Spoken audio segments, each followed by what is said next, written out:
অধ্যকার মাহফিলে উপস্থিত মুহতারাম সম্মানিত সভাপতি, প্রধান অতিথি, বিশেষ অতিথি বৃন্দ, হযরত উলামায়ে কেরাম, একটু কমাও ভাই, মনিটরে একটু কমাও সাউন্ড।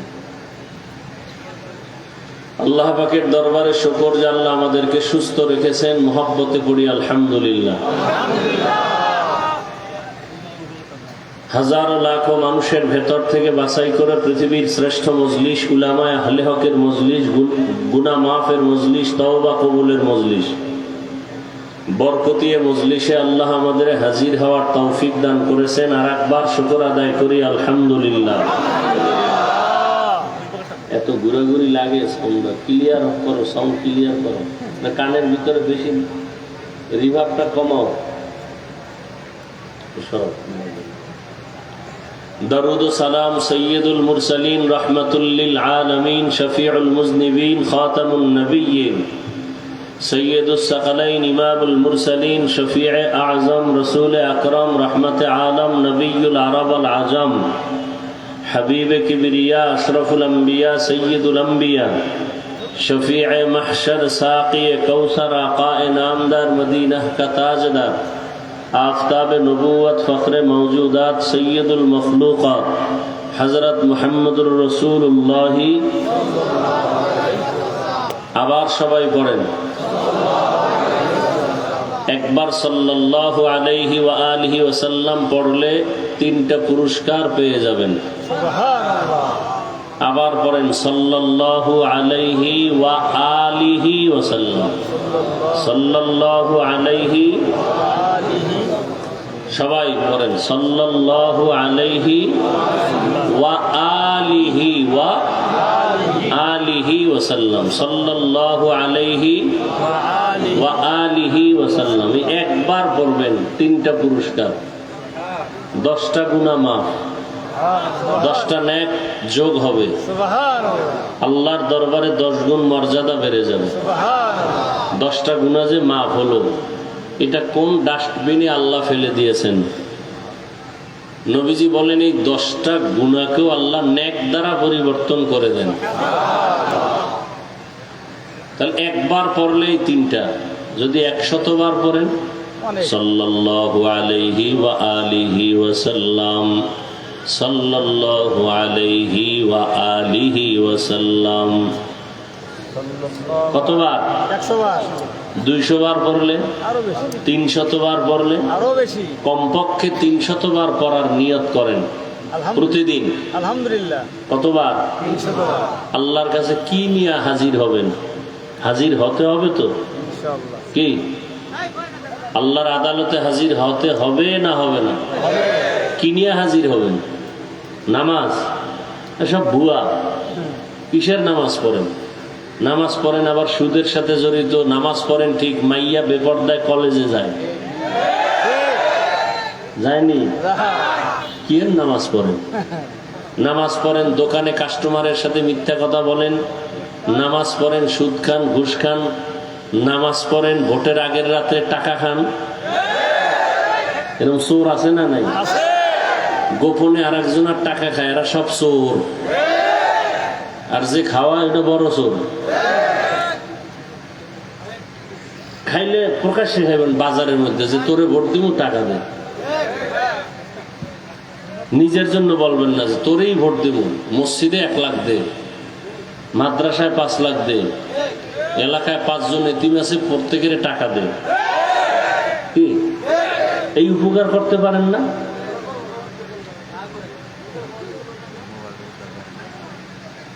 নিজে খাইবেন না। ওর যত এত টাকা দিতে মনে চায় যে অমুক জায়গায় বাড়ি নেই, গরিবদের বাড়ি করে দাও, মাদ্রাসা সমস্যা মাদ্রাসা করে দাও, নাহলে ভুলেও এদিকে ভোটের জন্য আসবি না, গিরা ছুড়াই ফেলাম।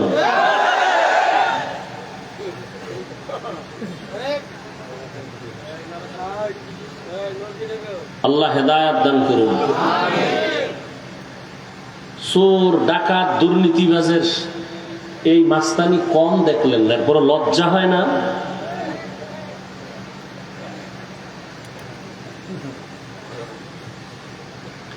এত ঝামেলায় পড়েন, এত বিপদে পড়েন, এই নোংরা রাজনীতি শেষ করে দিল মানুষের ঈমান, আমল, চরিত্র, আদর্শ সব শেষ।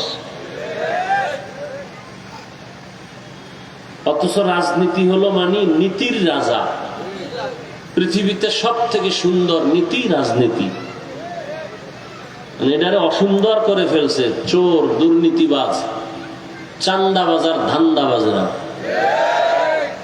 আল্লাহ হেদায়েত দান করুন।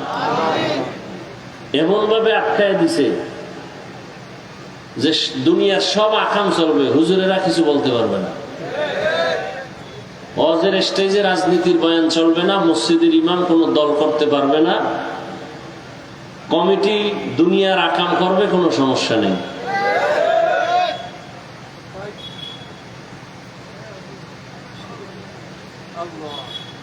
আবার যারা আরেকটু চালাক, এরা বলে ইসলামের রাজনীতি নেই। আছে না নেই? সুলাইমান পয়গম্বর গোটা দুনিয়া শাসন করেন নাই? এই ঘটনা কোরআনে আছে না নাই? ইউসুফ নবী মিশরের অর্থমন্ত্রী ছিলেন না? এই ঘটনা কোরআনে আছে না নাই? রহমতের নবী মদিনার রাষ্ট্র চালান নাই? আবু বকর সিদ্দিক চালান নাই? ওমরে ফারুক চালান নাই? কেন বলেন রাজনীতি নাই? আপনারা পচা পায়খানার যে চান্দাবাজি আর ধান্দাবাজি করেন, এটা ইসলামে নাই।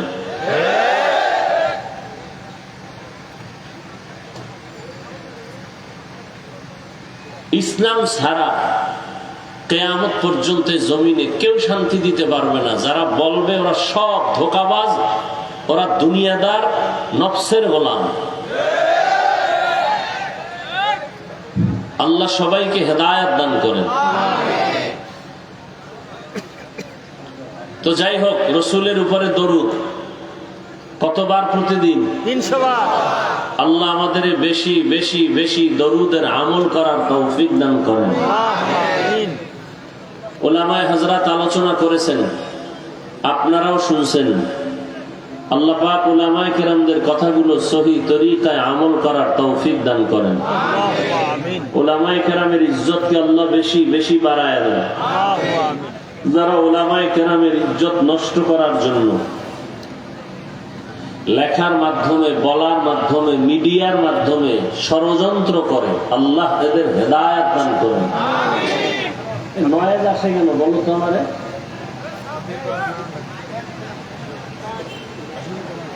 আমি আপনাদের সামনে দোয়া নেওয়ার মাকসাদে আসছি এবং দ্বীনের কিছু কথা বলার নিয়তে কোরআনে হাকিমের সূরা আলে ইমরানের এক আয়াতে কারিমা তিলাওয়াত করেছি। নবীজির হাদিস থেকে একটি হাদিসের অংশ পড়েছি। ইখলাস ও রুহানিয়াতের সমন্বয়ে সহিহ নিয়তে, সহিহ তরিকায়, সহিহ কিছু কথা কোরআন ও সুন্নাহর আলোকে আমাকে বলার মতো, আপনাদেরকে শুনবার মতো দয়াময় আল্লাহ তৌফিক দান করুন। এই বক্সের সামনে দিয়ে সরো, পিছনে যাও। ইয়া আইয়ুহাল্লাযীনা আমানুত্তাকুল্লাহা হাক্কা তুকাতিহ, হে দুনিয়ার মুমিন, তোমরা আমি আল্লাহকে ভয় করো হক আদায় করে, ভয় করার মতো। ওয়ালা তামুতুন্না ইল্লা ওয়া আনতুম মুসলিমুন, এবং কেউ তোমরা মুসলমান না হইয়া মরবা না। নবীজি বলেন, আলা কুল্লুকুম রাঈন ওয়া কুল্লুকুম মাসউলুন আন রাইয়াতিহি, সাবধান হে উম্মত, তোমরা প্রত্যেকেই দায়িত্বশীল।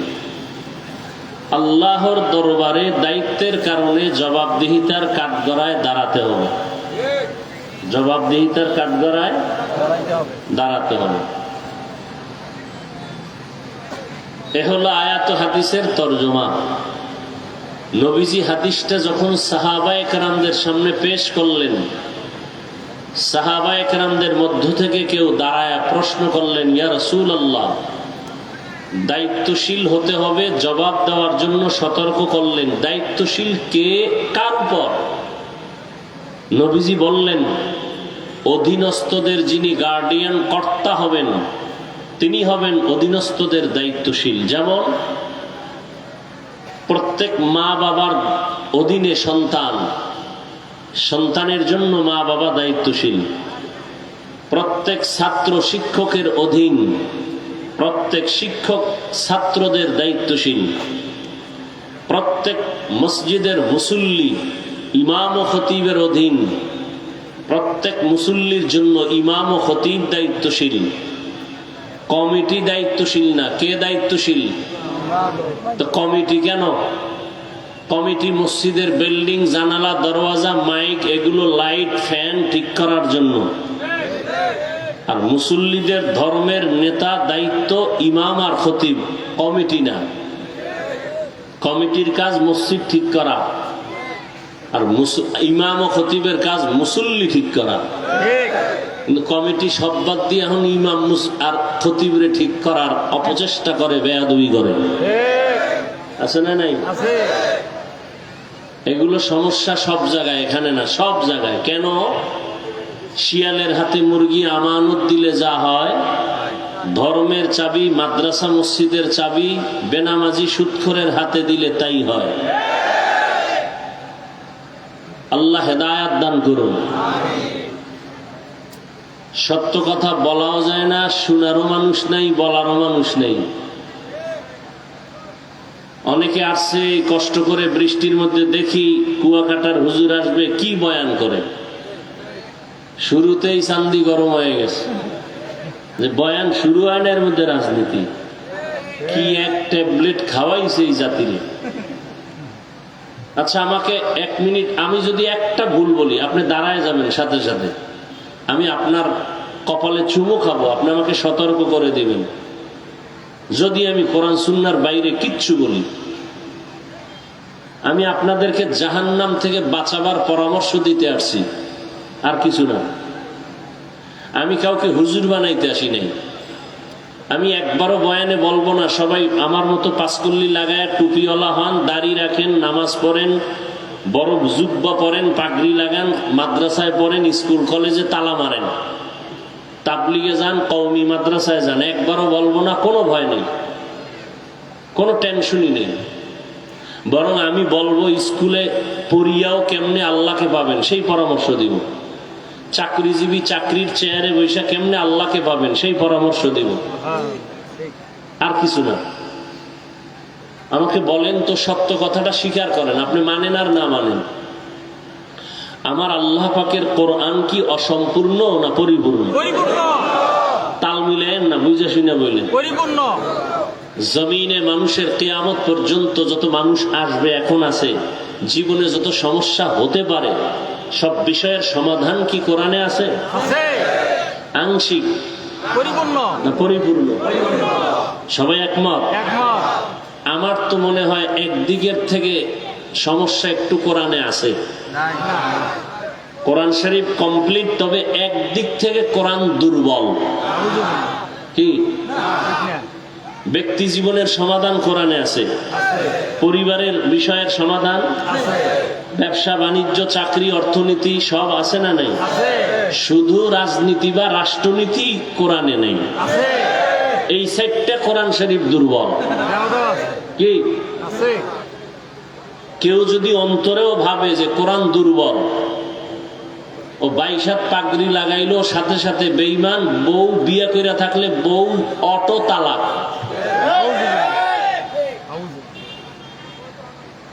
কেউ যদি মনে মনে সন্দেহ করে কোরআনে ভুল আছে বা কোরআন অসম্পূর্ণ, ও বেঈমান।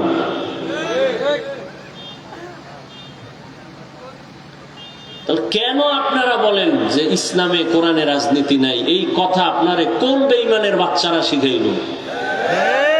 কেন বলেন? ভালো করে মনে রাখবেন, আপনি রাজনীতি করেন না, আপনাকে গালি দেওয়ার অধিকার কোনো মায়ের সন্তানের নাই। খুব খেয়াল করবেন আমার কথাগুলো, খুব খেয়াল করবেন। আপনি দাঁড়িয়ে রাখেন না, আপনাকে গালি দেওয়ার অধিকার পৃথিবীর কোনো মুসলমানের নাই, কোনো অধিকার নাই। আপনি নামাজ পড়েন না, আপনাকে গালি দেওয়ার অধিকার কারো নাই। ভালো করে খেয়াল করেন। কিন্তু আপনি যদি নামাজকে অস্বীকার করেন, তাহলে আপনাকে ছাড় দেওয়ারও কোনো সুযোগ নেই। সুযোগ পেলেই আপনাকে জুতার বাড়ি। নামাজ না পড়া আর নামাজ অস্বীকার করা কি এক? একজনে নামাজ পড়ে না আর একজনে নামাজ পছন্দই করে না, দুইজন সমান?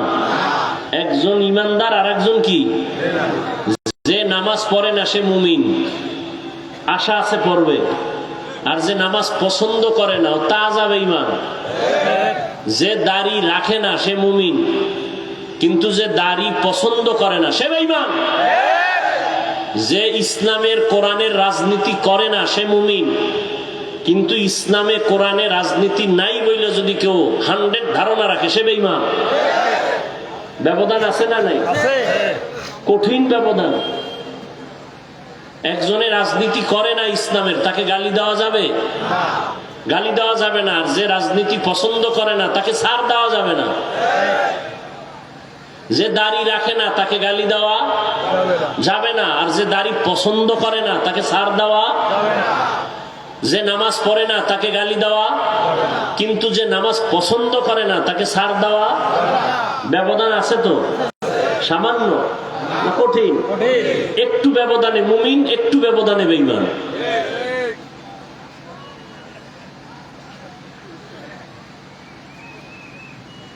অতএব যার দাড়ি নেই তাকে গালি দিবেন? আগে বুঝতে হবে সে কি দাড়ি রাখে না না পছন্দ করে না। আর বুঝবেন কেমনে? ভাই আপনি দাড়ি রাখেন না কেন?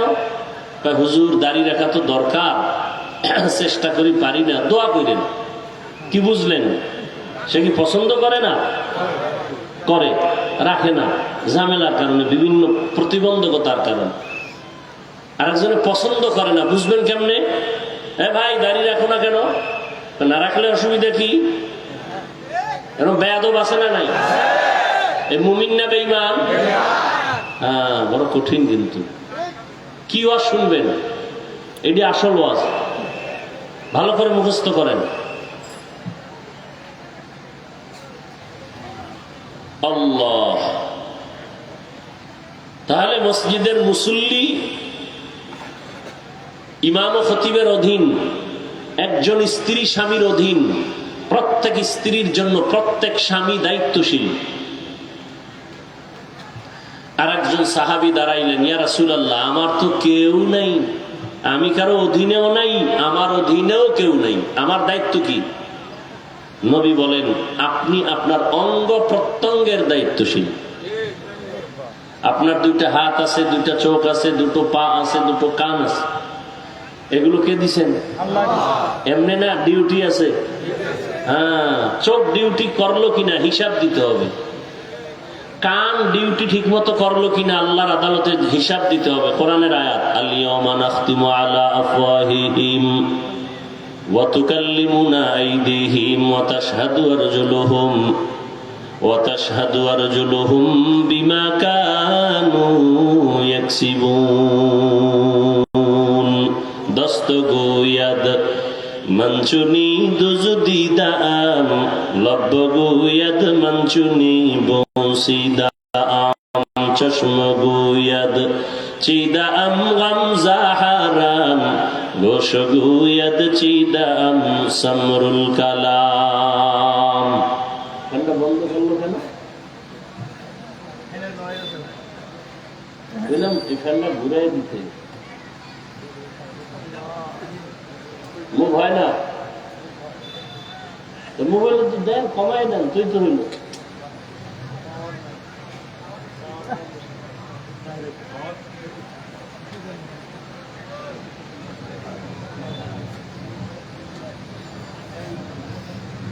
এত মুসিবত। অকেজো ফ্যান মাহফিলে আছে না,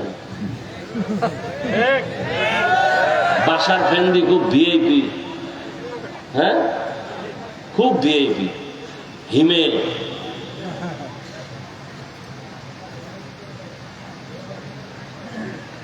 সিরা টাকা দিবে মসজিদে জুমার দিন, চালাইতে পারে না তো কোথাও, ওটা মসজিদে দান করে।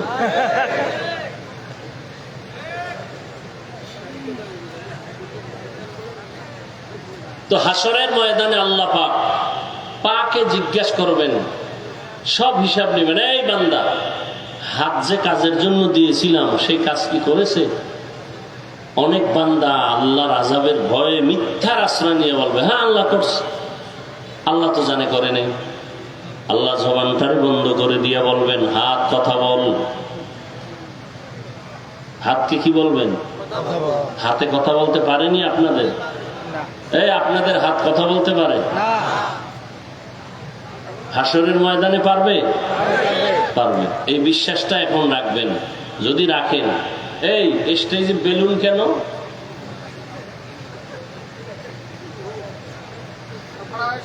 এটা কি ওয়াজের পতাকা? এই বসেন, ডিস্টার্ব করে। আমি বুঝাই যাই, মানুষের বুঝাই যায় এই বেলুন গুলো কেন।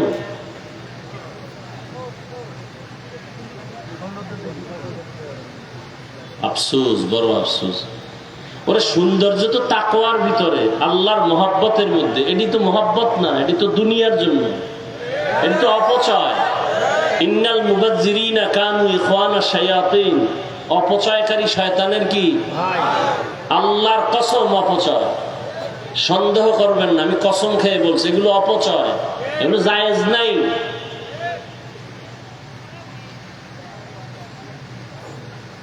ইন্না আকরামাকুম ইনদাল্লাহি আতকাকুম। আল্লাহর কাছে সব থেকে দামি যার মধ্যে তাকওয়া থাকে। এই ফ্যাশন কেন? এই জন্য তো ওয়াজের রূহ নেই, বরকত কমে গেছে।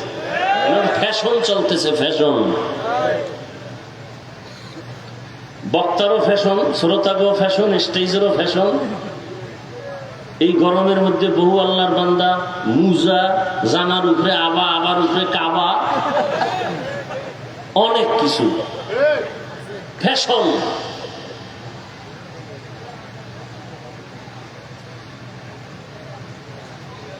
দুনিয়ার যত নাপাক মঞ্চ আছে, দুনিয়ার মঞ্চ আছে, আখেরাত মুখী না, দুনিয়ামুখী যত মঞ্চ, সে সমস্ত মঞ্চগুলো যা দিয়া সাজায়, সেগুলো আল্লাহর কোরআনের মঞ্চে আসবে কেন?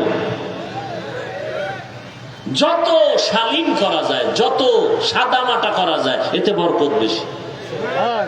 তরকারির মধ্যে মশলা বেশি দিলে খুব মজা লাগে না?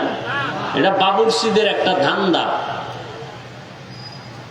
তরকারির মধ্যে গোশত রানবে, যত মশলা কম দেয়া যায়, জাল কম দেয়া যায়, সিম্পল রান্না করবে, এর মধ্যে মজা বেশি। তবে বেনামাজির পাকে মজা কম। নামাজি বান্দা বিসমিল্লাহ বলে পাক করবে, সাদা মাটা পাক করবে, এর মধ্যে মজা, এবং এই খানায় স্বাস্থ্য ভালো হয়, আরাম হয়। এটা বুঝারও তো মানুষ নেই। বাবুর্চিরা মনে করে মশলা বেশি দিলে, তেল বেশি দিলে, উপরে সব তেল খাইয়া সব তেল তেল করবে। আল্লাহ বুঝার তৌফিক দান করেন। দেখেন না, এখন বলতে গেলে তো সবার মাথা গরম, কমিটির মাথাও গরম হয়ে যাবে। ওয়াজ উপলক্ষে মার্কেট, সেই মার্কেটে বেলুনের দোকান। ওয়াজের পরে বেলুন একটা হাতের মধ্যে কান্দে ঝুলাই বাসায় যায়। ম্যাডাম বলে, ওয়াজে কি পাইছো? গাই যে মোনাজাতে বেলুন কবুল করে নিয়ে আসছে। হাসেন আপনারা?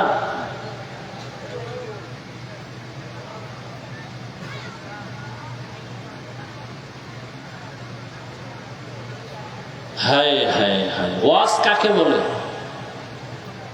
ওয়াজ কাকে বলে? মা মা'নাল ওয়াজ?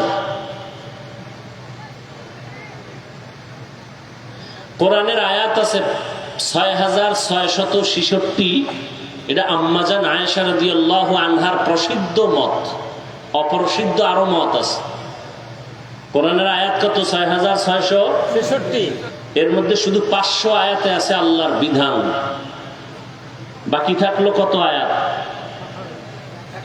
খবর নেই, চিন্তা করছেন। 166 বলে বাকি, আর 6000 কি জিনে লয়ে গেছে?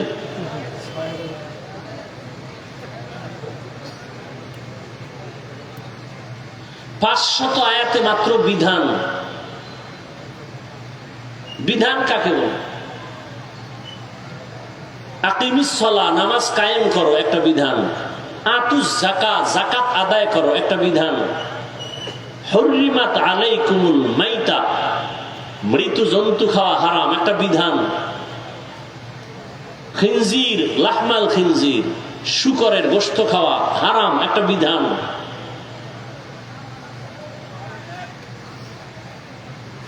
এই বিধান মানে কি?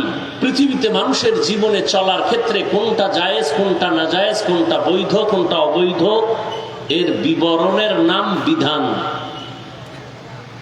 এই বিধান মানলে মানুষের কি লাভ হবে, না মানলে কি ক্ষতি হবে, তার বিবরণের নাম ওয়াজ।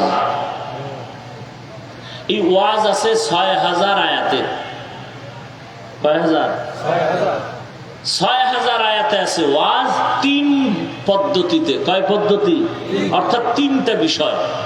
আচ্ছা, ৩ বিষয় যদি ৬,০০০ আয়াতে ওয়াজ থাকে, গড়ে ভাগে পড়ে কত বলেন না কেন? ২,০০০। তাহলে ৩ পদ্ধতিতে বা ৩ বিষয়ে ৬,০০০ আয়াতে আছে ওয়াজ। ১ নাম্বার তাযকির বি আলা ইল্লাহ, ২ তাযকির বি আইয়ামিল্লাহ, ৩ তাযকির বিমা বা'দাল মাউত। আল্লাহর কুদরতের বিবরণের ওয়াজ ২,০০০, কিয়ামতের বিবরণের ওয়াজ ২,০০০ আয়াত, কেচ্ছা কাহিনীর ওয়াজ ২,০০০ আয়াত। কিছু মূর্খরা বলে না কেচ্ছা কাহিনীর ওয়াজ আমরা করি না। হাফিজুর রহমান কেচ্ছা কাহিনীর ওয়াজ করে। লিখে রাখো, কেচ্ছা কাহিনীর ওয়াজ আছে কোরআনে কত হাজার আয়াত? ২,০০০। কারো বুকে সাহস থাকলে কাউন্টার দিতে চাইলে শুরুতে বলছে, আবার বলি দাঁড়াও। তুমি বলো কেচ্ছা কাহিনীর ওয়াজ করি না, আর আমি বলে গেলাম কেচ্ছা কাহিনীর ওয়াজ করি না, না ১০০০ বার করি। কেন?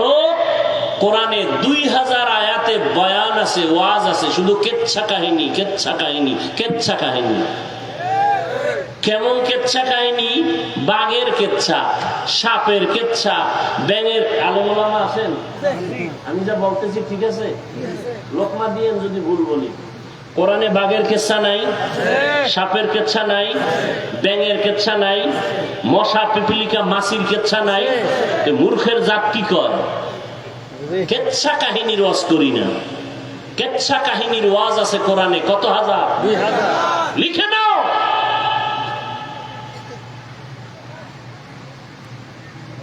পৃথিবীতে কেচ্ছা কাহিনীর যত কিতাব আছে, শ্রেষ্ঠ কিতাবের নাম কোরআন। পৃথিবীতে কেচ্ছা কাহিনীর যত কিতাব আছে, দ্বিতীয় পর্যায়ের শ্রেষ্ঠ কিতাবের নাম হাদিস। তুমি মূর্খ, কি বুঝো? জাতিকে কি বুঝাতে চাও? কোরআনে সাপের কেচ্ছা, গরুর কেচ্ছা দিয়েই তো সূরা বাকারা শুরু। কেচ্ছা নেই কি? গরুর কেচ্ছা নাই? এই নামেই তো সূরা বাকারা, গরুর সূরা। পিপিলিকার নামে সূরা নমল। কেচ্ছা কাহিনীর ওয়াজ করি না। আল্লাহ আমাকে হেদায়েত দান করুন। আপনাদের হেদায়েত লাগলে আপনারাও বইলে নেন। আমিন। সব আমাদের থেকে নিবেন, এর কয়দিন পরের বাড়ি খাইবেন। নিজের দোয়া নিজে করেন। আমরা করতে গিয়ে অনেক ঝামেলা হয়। দোয়া করলেও বিপদ। দোয়া করলাম কেন? বিপদ, মামলা হয়ে গেছে, দোয়া করছি এই জন্য। হায় হায় হায়। এখন ওয়াজের আয়াত পাইলাম কত? ৬,০০০। কয় পদ্ধতি, কয় বিষয়? ৩ বিষয়। ওয়াজ করব জাতিকে কোন সিস্টেমে? তাও কোরআনে। কোন সিস্টেমে বক্তা সাহেব ওয়াজ করবেন? উঠাই কি মানুষের ধমকাইবেন, গালি দিবেন? কোন সিস্টেমে ওয়াজ করবেন? আল্লাহ তাও বলে দিছেন। কোরআন কত স্মার্ট কিতাব, পৃথিবীর শ্রেষ্ঠ, মানুষের হৃদয়ের চুম্বক। এটা তেলাওয়াত শুনলেই খালি মজা। শুধু তেলাওয়াত পর করে না, খালি শুনে, এতেই কি? আপনারা করেন না, আমি তেলাওয়াত করতেছি, এতেই চুম্বকের মতো আকর্ষণ আছে না নাই? আমি তেলাওয়াত করলে যে সওয়াব, আপনারা চুপ করে শুনবেন তাতেও সেই সওয়াব। এখন যদি কোনো বান্দা বলে কোরআনের অর্থ না জেনে পড়লে লাভ নাই,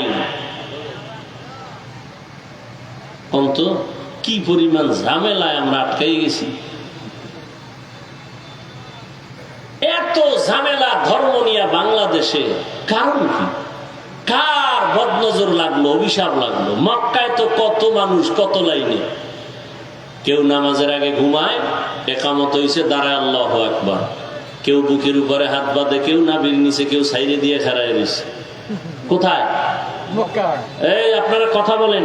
মক্কা। আমি ঔষধ দিতেছি, ঔষধ ফাউল কথা একটাও বলতেছি না, খুব খেয়াল করেন।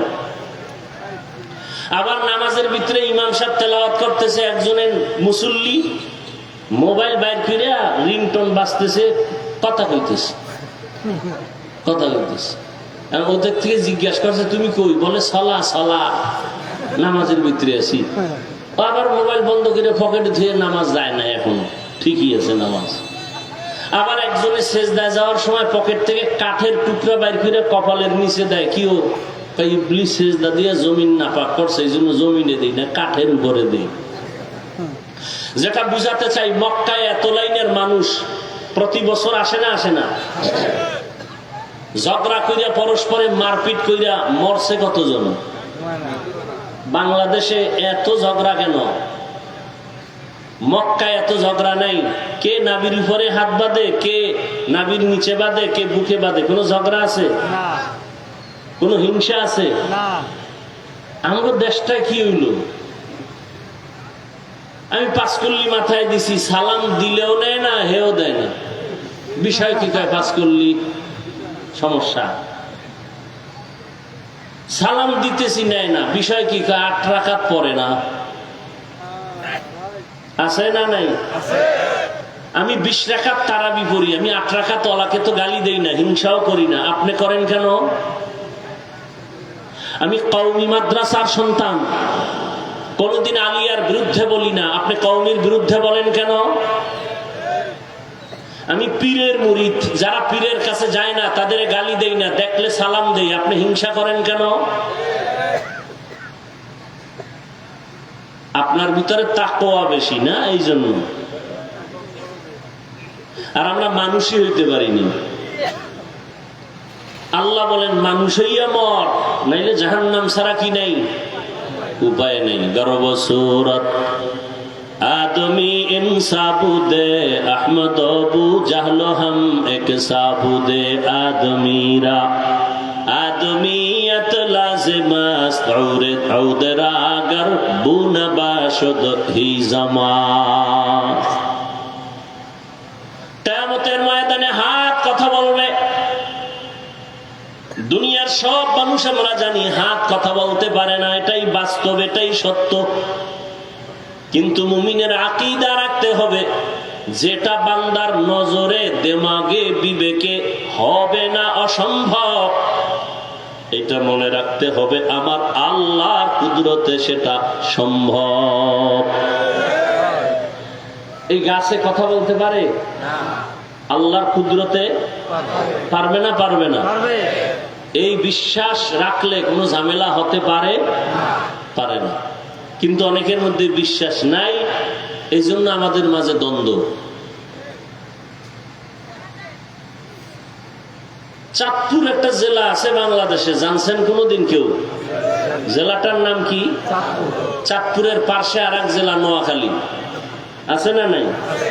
এতটুকুই জানেন। এবার ভেতরের কিছু একটা কথা আমি বলছি। চাঁদপুর জেলার একটা থানা আছে কচুয়া। ওই কচুয়া থানার একটা গ্রাম আছে উজানি। ওই গ্রামে জগৎ বিখ্যাত একজন ওলিয়ে কামেল, কোরআন ও হাদিসের বড় একজন আলেম আছেন, কারি ইব্রাহিম রহমতুল্লাহ আলাইহি। তিনি ভারতের রশিদ আহমদ গঙ্গুহি রহমতুল্লাহ আলাইহের এজাজত প্রাপ্ত শাগির্দ। মূলত তার বাড়ি নোয়াখালী। বাবায় ছিল টাকার পাহাড়। ইব্রাহিম টাকা ফেলে চলে গেলেন দেওবন্দে, ভালো এলেম অর্জন করে মাওলানা হলেন, আলেম হলেন। এরপরে কোরআন 7 লাইনে পড়া যায়, 7 সিস্টেমে কোরআন পড়া যায়। এটাকে বলে কেরাতে সাবা। এই 7 লাহানে কোরআন পড়তে পারেন, সব শিখলেন। শিখার পরে মক্কায় গেলেন। বাইতুল্লাহর পাশে কোনো এক মসজিদে নামাজে ইমামতিতে দিল, তেলাওয়াত শুইনা মক্কার মানুষ সব পাগল হয়ে বলল, আমাদের মসজিদে আপনি থাকেন। থাকলেন। এক পর্যায়ে সৌদির মেয়ে তার সাথে বিবাহ দিলেন, শর্ত একটা, বাংলাদেশে মেয়েকে নেওয়া যাবে না। বিবাহ করলেন। দীর্ঘদিন সেখানে থাকার পরে রশিদ আহমদ গাঙ্গুহি কে বাংলাদেশ, ভারত, পাকিস্তানের সমস্ত শুধু হক্কানি না ভণ্ড আলেমরাও চিনে রশিদ আহমদ কত বড় আলেম, ভণ্ডরাও জানে। সেই রশিদ আহমদ গাঙ্গুহি তিনি চিঠি লিখলেন, ইব্রাহিম দেশে গিয়া কালেমার খেদমত করো। চিঠি পেয়ে চিন্তায় পড়ে গেলেন, বউ তো নেওয়া যাবে না। পরামর্শ করলেন, বিবি তোমার মতামত কি? গার্ডিয়ান তো দিবে না শর্তে বিয়া। বিবি বলে, আমি যাব। এক পর্যায়ে চলে গেলেন। গিয়া এবার দিনের খেদমতের জন্য নোয়াখালীর জেলা বাদ দিয়া চাঁদপুর জেলার কচুয়া, যেখানে উজানি হিন্দুদের মালিকানার বিশাল বড় জঙ্গল খরিদ করলেন। জঙ্গল সাফ করতে গিয়ে দেখলেন একটা পুরানো গম্বুজ দেখা যায়। গম্বুজের ভেতরে একটা বাঘ তার বাচ্চাকে দুগ্ধ পান করায়। গম্বুজটা আজও আছে। উজানি গেলে যদি যান কেউ দেখবেন, উজানির বিশাল বড় মসজিদের পশ্চিম দক্ষিণ কর্নারে সে গম্বুজটা এখনো আছে, বারান্দায়। কাজী ইব্রাহিম বললেন, বাঘ, বনি আদম শ্রেষ্ঠ মানুষ আসছে দিনের কাজ করার জন্য, তোমার জায়গায় তুমি গন্তব্যে চলে যাও। কথাটা বলা মাত্র বাঘ তার বাচ্চা কাঁধের মধ্যে নিয়ে হাঁটা শুরু করলো। হাঁটতে হাঁটতে কই গেল? কুমিল্লা জেলার পাশে একটা থানা আছে লালমাই। এখন তো আর আপনার দেখতে যাওয়া লাগবে না, গুগলে সার্চ দিলে চলে আসবে। কুমিল্লা জেলার কয়টা থানা আছে, নাম কি? লালমাই থানা। ওই লালমাই আছে বিশাল পাহাড়, এখনো আছে। বাঘ সে পাহাড়ে চলে গেল। এখন শতকরা 99% কুড়িগ্রামের এই অঞ্চলের মানুষ যারা একটু আলেমের খাতায় নাম, তারাও চক্কর লাগায় বলবে, এ গাঞ্জাখুরি কথা কি মানা যায়? যে বাঘেরে বলছে চলে যাও, বাঘ চলে গেছে, এটা কেমন কথা? আমি আপনাদের জিজ্ঞাসা করি, আপনাদের এই অঞ্চল, গ্রাম অঞ্চলে গরু দিয়া চাষাবাদ হয়নি? যারা গরু দিয়া লাঙ্গলার জোয়াল নিয়ে চাষ করে এরা কি শিক্ষিত? আইএবিএ পাস না সাধারণ মানুষ? অধিকাংশ নামাজও ঠিক মতো পড়ে না, গোসলও ঠিক মতো করে না। অর্থাৎ সমাজের মধ্যে নিম্ন শ্রেণীর মানুষ যারা একটু শিক্ষা দীক্ষা কম, এরা চাষাবাদ করে, তাই তো? সত্য কথাটা স্বীকার করেন, শুরুতেই বলছি।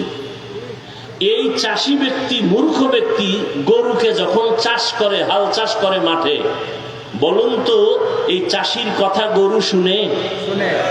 সত্যটা বলেন। গরুকে যদি বলে দাঁড়াও, দাঁড়ায়। এই মূর্খ চাষি যদি বলে গরু ডানে যাও, যায়।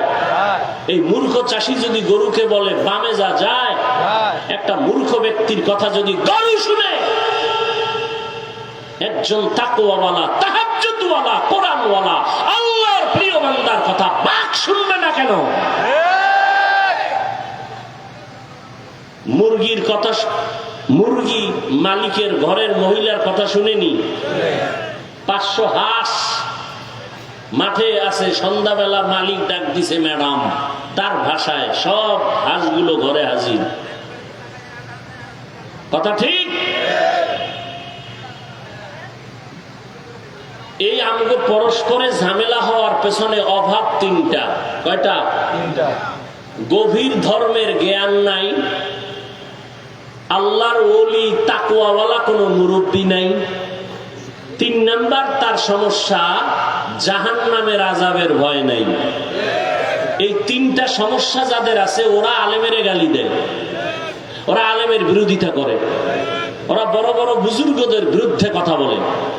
এই 3 সমস্যা, ধর্মের গভীর জ্ঞান নাই, তাকওয়াওয়ালা কোনো মুরব্বী নাই, নিজের অন্তরের মুরব্বী বানাইছে, নফসকে মুরব্বী বানাইছে। মনে যা চায় তাই করে, মনে যা বলে তাই করে, মনে যা বলে তাই করে। তাহলে সে কোনো অন্য কোনো ওলি আল্লাহ মানে না, মানে নফসকে মুরব্বী। আল্লাহ হেদায়েত দান করুন। তো হাসরের ময়দানে হাত কথা বলবে, পা কথা বলবে। অসম্ভবকে সম্ভব করার ক্ষমতা আছে কার? আল্লাহ। মরা গেছে কথা বলে, এটা আল্লাহর কুদরত। আল্লাহ বললেন দায়িত্বশীল তোমরা রেডি হও, হাসরের ময়দানে দায়িত্বের জবাব দিতে হবে। এজন্য আমরা সবাই দায়িত্বশীল। আল্লাহর আদালতে কি জবাব দিবেন রেডি করেন। সময় কয়দিন আছে বলা যায় না। এখন মানুষ মরে না, মানুষকে মারে। মানুষকে মরে কম, মারে বেশি। কি মরে কম, মারে বেশি? কেন? কুত্তা মারলে কষ্ট পায়, মানুষ মারতে কষ্ট পায় না। এমন এক গজব সমাজে চলছে। আর সে মারাটা কেমন? মা বাবা সন্তানের মাইরে ফেলে, সন্তান মাকে মারে, বাবাকে মারে, শিক্ষক ছাত্রকে মারে, ছাত্র শিক্ষককে মারে। আল্লাহ হেদায়েত দান করুন। হাদিসের কিছু অংশ নিয়ে কথা বললাম, বললে তো অনেক। আসেন আয়াতের উপর একটু কথা বলি। ইয়া আইয়ুহাল্লাযীনা আমানুত্তাকুল্লাহা হাক্কা তুকাতিহি ওয়া লা তামুতুন্না ইল্লা ওয়া আনতুম মুসলিমুন। আল্লাহ বলেন, ও মুমিন, আমি আল্লাহকে ভয় কর, ভয় করার মতো হক আদায় করে। 2 নাম্বার আদেশ, মুসলমান না হইয়া কেউ মরণ বরণ করবা না। এই 2টা আদেশ আমার আল্লাহ মুমিনকে দিয়েছেন, কোন বেঈমানকে দেন নাই। এর কারণ হলো আল্লাহ মুমিনকে বলেন মুসলমান হইয়া মর, আমি আল্লাহকে ভয় করার মতো ভয় কর। বেঈমানকে কেন বলেন নাই? এর একমাত্র কারণ, জান্নাতে মুমিন যাবে, কোন বেঈমান কখনো জান্নাতে যাবে না। জান্নাতে কারা যাবে? জবান খুলেন, জান্নাতে কারা যাবে? কোন বেঈমান। মুমিনেরাও যে যাবে, অনেক বেতের বাড়ি খাওয়ার পরে যাবে। এমনি এমনি যাওয়া বড় কঠিন, বহু বেতের বাড়ি আছে কপালে। রসুলের হাদিস বলার সময় নাই, তরজমাটা একটু বলি। নবীজি বলেন আমার উম্মতের মধ্যে দল হবে 73। কত? এক দল মাত্র জান্নাতে যাবে, 72 দল জাহান্নামে যাবে। 72 দল জাহান্নামে যাবে। এই 72 দলের মধ্যে কোনো হিন্দু নাই, কোনো বৌদ্ধ নাই, কোনো খ্রিস্টান নাই, কোনো ইহুদি নাই, সব হবে মুসলমান। মুসলমানের মধ্যে একদল জান্নাতি, 72 দল জাহান্নামী। কেন? এ বিষয় বলবো না। এক কথা আমরা জানলাম, জান্নাত শুধু মুমিন পাবে, কোনো বেঈমান কখনো জান্নাত পাবে না। এজন্য আল্লাহ মুমিনকে জান্নাত তো দিবেন, তবে আল্লাহ চান বিনা হিসাবে যেন আমার আশিক জান্নাতে চলে যেতে পারে। আমরা জান্নাত চাইনি হিসাব দিয়া না হিসাব ছাড়া? আল্লাহ কবুল করেন। বেহেশত আযা কে আজারে নবাশত কসেরা বা কসে করে নবাশত।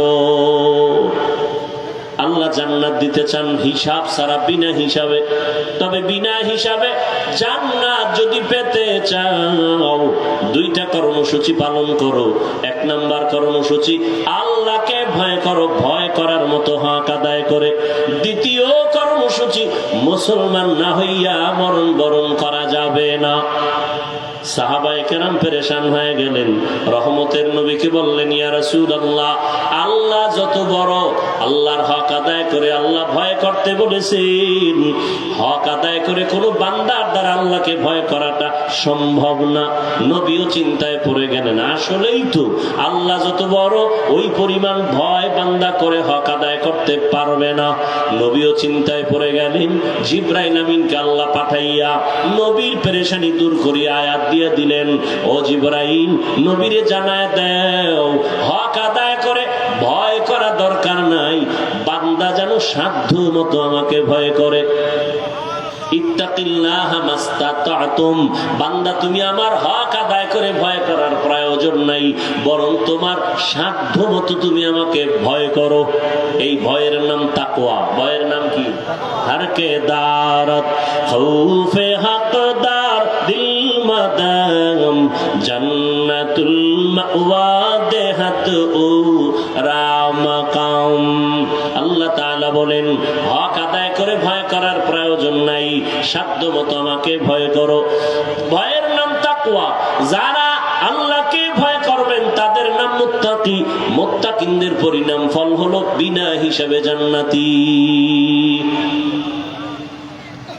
আমরা আল্লাহকে ভয় করিনি, বলেন? এই মাঠের ভিতরে যারা আছেন, আমি যদি প্রশ্ন করি আপনারা কারা কারা আল্লাহকে ভয় করেন, একটা মানুষ হাত উঁচু করা ছাড়া থাকবে? সবাই হাত উঁচু করে বলবে, হুজুর আমরা আল্লাহকে ভয় করি, বরং আপনাদের থেকে বেশি ভয় করি। বলবে আপনার আমগো থেকে বেশি? হ্যাঁ। কেন? আপনারা হুজুরেরা মিল নাই। বুঝা গেল আপনাদের ভেতরে আল্লাহর ভয় কম। বলে না? বলেন ভাইরা আমার। কিন্তু দুঃখ, এই ময়দানে এমন আশিকে রাসূল বসে আছেন, বলে আমি আল্লাহকে ভয় করি, অথচ আজকে ফজরের নামাজ আদায় করেন নাই, যোহর পড়েন নাই, আসর পড়েন নাই, মাগরিব পড়েন নাই, এশাও পড়ে নাই, এমন আশিক নাই? সেও বলে আল্লাহকে ভয় করি। সুদের ব্যবসা করে সেও বলে আল্লাহকে ভয় করি। আর আমি 5 বেলার নামাজ পড়ে বলি আমি আল্লাহকে ভয় করি। আমি হালাল ভাবে চলি, আমি বলি আল্লাহকে ভয় করি। আপনি দাড়ি বাদ দিয়া বলেন আল্লাহকে ভয় করি। আমি দাড়ি রেখে বলি আল্লাহকে ভয় করি। আপনি পর্দা লঙ্ঘন করে বলেন আল্লাহকে ভয় করি। আমি পর্দা রক্ষা করে বলি আল্লাহকে ভয় করি। দুইজনের ভয় কি সমান? ব্যবধান কি? কোনো ব্যবধান নাই। যার আমল নাই, ঈমান ঠিক নাই, আকীদা ঠিক নাই, সে যদি বলে ভয় করি, আসলে ভয় কি জিনিস চিনেই না। ভালো করে বুঝো, একটা সন্তান তার মা বাবাকে ভয় করে, বলে প্রমাণ কি? বলে মা বাবার চোখের সামনে কখনো অন্যায় করে না। কেন? বলে মাইরের ভয়। একটা ছাত্র শিক্ষকের ভয় করে, প্রমাণ? বলে শিক্ষকের সামনে অন্যায় করে না, শাস্তির ভয়। ঠিক এই জমিনে যে মানুষ আমার আল্লাহকে ভয় করবেন, ওই বান্দা গলায় ছুরি লাগাবে, দাড়ির মধ্যে অস্ত্র লাগাবে না, শাস্তির ভয়। হারকে দারত খৌফে হকদার দিল মাদাম জান্নাতুল মাওয়া দেহাত ও রামাকাম জুজবা হকচি জে মাখাজ ইনসুজা ফজলে উআ মস্তে দরজুম লা জাহান। আল্লাহকে ভয় করার মানে, রহমতের নবী বলেন ক্বালা রাসূলুল্লাহ সাল্লাল্লাহু আলাইহি ওয়া আলিহি ওয়াসাল্লাম ইত্তাকিল মাহারিম তাকুন আ'বাদান নাস। রহমতের নবী বলেন হারাম থেকে নিজেকে বাঁচাও। আল্লাহর ভয় যার মধ্যে আছে সে কখনো গুনাহ করে না। এই হলো আসল তাকওয়া। যার মধ্যে আসল আল্লাহর ভয় আছে, ইচ্ছা করে গুনাহ করবে না। গুনাহ যদি অনিচ্ছায় হয়ে যায়, তওবা করতেও দেরি করবে না। তওবা করতেও সে দেরি করবে না। এর নবীর আশিক। এই তাকওয়া আল্লাহর ভয় নিজে নিজে অন্তরে ঢুকানো যায় না। আল্লাহর ভয়টা অন্তরে থাকে। কোথায় থাকে বলেন? রহমতের নবী বলেন আত-তাকওয়া হাহুনা, আত-তাকওয়া হাহুনা, আত-তাকওয়া হাহুনা। আল্লাহর ভয়টা অন্তরে থাকার বিষয়, থাকার বিষয় অন্তরে থাকে আল্লাহর ভয়। কয় কি জন্ম থেকে? কয় না না, এটা অর্জন করে ঢুকাইতে হয়। বলে কোথার থেকে ঢুকাইবা? রহমতের নবী বলেন লিকুল্লি শাইইন মাদিনুন ওয়া মাদিনুত তাকওয়া কুলুবুল আরিফিন। ভালো ভালো জিনিসের জন্য গোডাউন আছে, ফ্যাক্টরি আছে। তাকওয়ার ফ্যাক্টরি, আল্লাহর প্রিয় মুত্তাকি বান্দাদের কলব হলো তাকওয়ার ফ্যাক্টরি। সেখান থেকে তাকওয়া নাও। কেমনি নিবা? তাদের নেক নজর লাগাইও। তাকওয়াওয়ালারা যখন নজর দেয়, নজরের মধ্যে আল্লাহ তাআলা সে পাওয়ার দান করেন।